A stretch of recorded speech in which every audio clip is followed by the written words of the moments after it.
ದ್ವಾರಕಾ ನಿಜವೇ? ಒಮ್ಮೆ ಯೋಚಿಸಿ, ಪುರಾಣಗಳಲ್ಲಿ ಹೇಳಲಾಗಿರುವ ಒಂದು ನಗರ, ಶ್ರೀಕೃಷ್ಣನು ಆಳಿದ ಒಂದು ರಾಜ್ಯ, ಕೆಲವರು ಅದನ್ನು ಕೇವಲ ಕತೆ ಎಂದು ನಂಬಿದ ಒಂದು ಸ್ಥಳ. ಅದೇ ನಗರವನ್ನು ಸಮುದ್ರದ ಕೆಳಗೆ ಪತ್ತೆ ಹಚ್ಚಲಾಗಿದೆ ಎಂದು ನಾನು ಹೇಳಿದರೆ? ಹೌದು, ದ್ವಾರಕಾ ಕೇವಲ ಪೌರಾಣಿಕ ಕಥೆಯಲ್ಲ. ಇದು ಭಾರತದ ಅತ್ಯಂತ ರಹಸ್ಯಮಯ ಪುರಾತತ್ವ ಕಂಡುಹಿಡಿಕೆಯೊಂದಾಗಿದೆ. ಮಹಾಭಾರತ ಮತ್ತು ಭಗವತ ಪುರಾಣಗಳ ಪ್ರಕಾರ ದ್ವಾರಕಾ ಶ್ರೀಕೃಷ್ಣನ ಭವ್ಯ ರಾಜಧಾನಿಯಾಗಿತ್ತು. ಮಥುರೆಯಿಂದ ಹೊರಟ ನಂತರ ಶ್ರೀಕೃಷ್ಣನು ಭಾರತದ ಪಶ್ಚಿಮ ಕರಾವಳಿಯಲ್ಲಿ ಒಂದು ಅದ್ಭುತ ನಗರವನ್ನು ನಿರ್ಮಿಸಿದರು. ಅದು ಹೇಗಿತ್ತು ಗೊತ್ತಾ? ಚಿನ್ನದ ಅರಮನೆಗಳು, ವಿಶಾಲವಾದ ರಸ್ತೆ, ಬೃಹತ್ ಕೋಟೆಗೋಡೆಗಳು, ಅತ್ಯಾಧುನಿಕ ವಾಸ್ತುಶಿಲ್ಪ. ಆದರೆ ಶ್ರೀಕೃಷ್ಣನು ಭೂಮಿಯನ್ನು ತ್ಯಜಿಸಿದ ನಂತರ ಆ ನಗರವನ್ನು ಸಮುದ್ರ ಸಂಪೂರ್ಣವಾಗಿ ನುಂಗಿತು ಎಂದು ಪುರಾಣಗಳು ಹೇಳುತ್ತವೆ. ಸಾವಿರಾರು ವರ್ಷಗಳವರೆಗೆ ಜನರು ಇದನ್ನು ಕೇವಲ ಕಥೆ ಎಂದು ಭಾವಿಸಿದರು.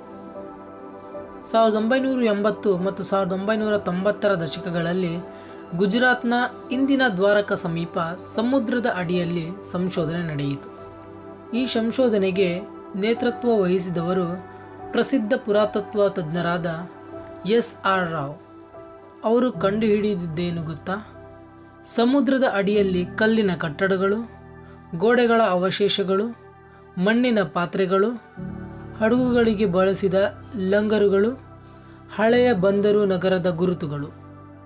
ಕಾರ್ಬನ್ ಡೇಟಿಂಗ್ ಪರೀಕ್ಷೆಗಳ ಪ್ರಕಾರ ಕೆಲವು ಅವಶೇಷಗಳು ಸಾವಿರಾರು ವರ್ಷಗಳಷ್ಟು ಹಳೆಯವು. ಇದು ಇತಿಹಾಸಕಾರರನ್ನು ಬೆಚ್ಚಿ ಬೀಳಿಸುವಂತೆ ಮಾಡಿತು. ಇದು ನಿಜವಾಗಿಯೂ ಶ್ರೀಕೃಷ್ಣನ ದ್ವಾರಕವೇ?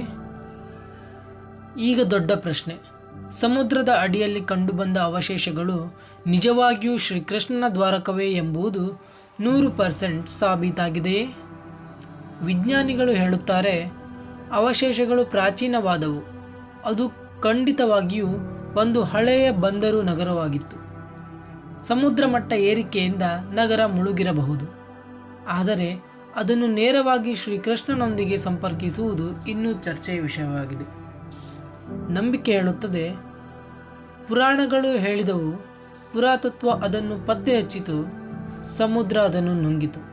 ಇದು ಕೇವಲ ಯಾದೃಚ್ಛಿಕವೇ ಅಥವಾ ಸತ್ಯದ ದೃಢೀಕರಣವೇ? ಭೂವಿಜ್ಞಾನಿಗಳ ಪ್ರಕಾರ ಸಾವಿರಾರು ವರ್ಷಗಳ ಹಿಂದೆ ಸಮುದ್ರ ಮಟ್ಟ ಏರಿತು, ಕರಾವಳಿ ಪ್ರದೇಶಗಳು ಮುಳುಗಿದವು.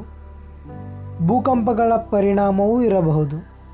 ಆಶ್ಚರ್ಯಕರವಾಗಿ, ಮಹಾಭಾರತದಲ್ಲೂ ಸಮುದ್ರ ದ್ವಾರಕವನ್ನು ವಾಪಸು ಪಡೆದುಕೊಂಡಿತು ಎಂದು ಹೇಳಲಾಗಿದೆ.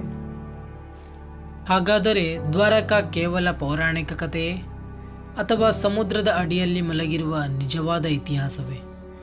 ಸಾವಿರಾರು ವರ್ಷಗಳ ಹಿಂದೆ ಬರೆಯಲ್ಪಟ್ಟ ಒಂದು ನಗರ ವಿವರಣೆ ಇಂದು ಸಮುದ್ರದ ಅಡಿಯಲ್ಲಿ ಪತ್ತೆಯಾಗಿದೆ.